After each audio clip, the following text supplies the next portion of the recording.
They say every neighborhood has that one guy who takes the HOA way too seriously. Ours had Doyle Mason. This man strutted around like he had a badge, clipboard tucked under one arm, phone always ready to snap pictures. He wasn't elected. He wasn't appointed. He just decided he was the self-proclaimed HOA enforcer. And last week, he crossed a line Grandpa wasn't about to let slide. Before we get into it, drop a comment. What country are you watching from? Let's see how far this story travels. It all started with the creak of our backyard fence at 5:30 in the morning. I was still half asleep, pouring cereal, when Grandpa, rocking gently on the porch, muttered, "There he goes again." Sure enough, Doyle was scaling our fence like a burglar, phone in hand, snapping pictures of Grandpa's tomato plants. Unity aesthetics. Can you believe it? A 75-year-old veteran growing tomatoes was apparently a crime against the neighborhood. I wanted to storm out and confront him, but Grandpa just raised a hand. "Patience," he said. "Let a fool show himself long enough, and he'll write his own ending." That was Grandpa measured, calm, the exact opposite of Doyle's manic energy.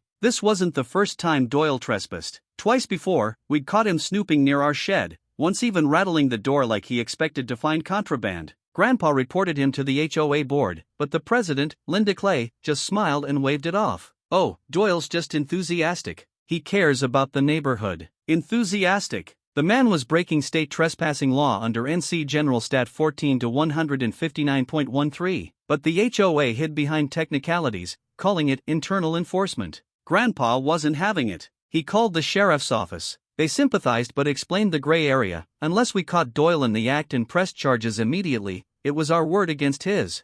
That's when Grandpa hatched a plan. For the next 3 days, he tinkered in the garage, humming old country tunes while I fetched tools. By day 4, our wrought iron gate had a new addition: low-voltage electric wiring, perfectly legal under North Carolina Electrical Code, as long as it was marked. Grandpa even posted a bright yellow sign, warning, "Electrified gate. Trespassers will be shocked." And right on schedule, Doyle came prowling again before dawn.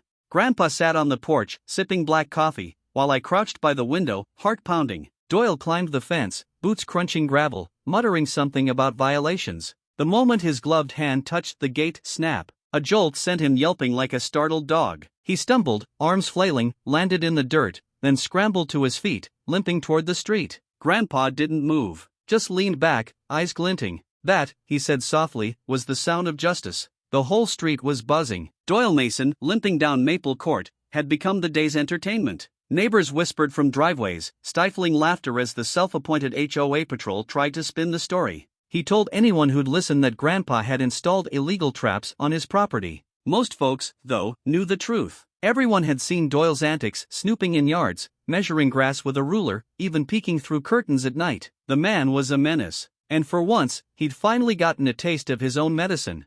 Still, Doyle wasn't about to take it quietly. By noon, an emergency HOA meeting was called. I went with Grandpa, mainly to keep things from boiling over, but I should have known it was going to be a circus. Linda Clay, the HOA president, sat at the head of the long table, pearls around her neck and that permanent fake smile plastered across her face. Doyle sat to her right, arm in a sling for dramatic effect, pointing at Grandpa like he'd uncovered a crime scene. "This man," Doyle declared, "is endangering the neighborhood. He's rigged an electrified weapon. That gate nearly killed me." Grandpa didn't flinch. He leaned forward, placed a folded piece of paper on the table, and said, "That, Mrs. Clay, is a permit issued under the state electrical code. Fully legal, clearly signed." And I posted the required warning notice. Linda tried to wriggle out of it. Legal or not, it's aggressive. It goes against the spirit of community living. The HOA has the right to regulate installations. Grandpa's voice dropped into that gravelly tone that always made me sit straighter. Regulate? Sure. Trespass? No. North Carolina's trespassing statute makes it a crime to enter private property without consent. Doyle has done it 3 times. I'm done warning him. Next time, I'll press charges and let a judge sort it out. You could feel the shift in the room. Neighbors who had been silent suddenly nodded. One woman spoke up. "Doyle came into my backyard last month to measure my shrubs. I thought I was the only one." Another added, "He photographed my kids' bikes and called them an eyesore." The tide was turning. Doyle's face grew redder with every word. Linda banged the gavel, desperate to regain control. "This is not the place for accusations. We are discussing Mr. Thompson's." Grandpa cut her off. "No, ma'am. We're discussing Doyle's obsession. You let him run around like he owns the neighborhood, and now he's learned what happens when you step on the wrong porch. If you're enjoying this HOA saga so far, like and subscribe, because things are about to get even crazier. Doyle didn't take the humiliation well. After that meeting, he doubled down. For 2 days straight, he circled our block in his dented pickup like a vulture, slowing in front of our driveway as if waiting for the gate to open. Grandpa barely even glanced at him. He just sat on the porch with his old thermos of coffee, eyes sharp and steady like a hawk. On the third night, Doyle couldn't resist. Just past midnight, I woke to rustling near the gate. Peeking out the window, there he was, flashlight in one hand, bolt cutters in the other, muttering curses under his breath. He was actually going to break through, I whispered. Grandpa was already ready. From his rocking chair, he pulled out a small handheld remote. "Watch this, kid," he whispered, eyes locked on Doyle. The moment Doyle clamped the cutters onto the steel, Grandpa clicked. Zap! The low hum of the electrified wires surged. Doyle jolted like he'd grabbed a hornet's nest, yelping, dropping the cutters, and stumbling back into the mud. Grandpa calmly sipped his coffee. "Trespassing again," he muttered. Then he pointed his phone camera already rolling. Every stumble, curse, and slip in the mud was captured in crisp 1080p. But Doyle didn't stop. He whipped out his own phone and dialed 911, screaming, "Attempted murder. This lunatic is trying to kill me with an illegal fence." 5 minutes later, red and blue lights washed over the yard. Officers spilled out, hands on holsters, scanning from Doyle, muddy, trembling, clutching his arm, to Grandpa, who sat on the porch like it was just another Thursday night.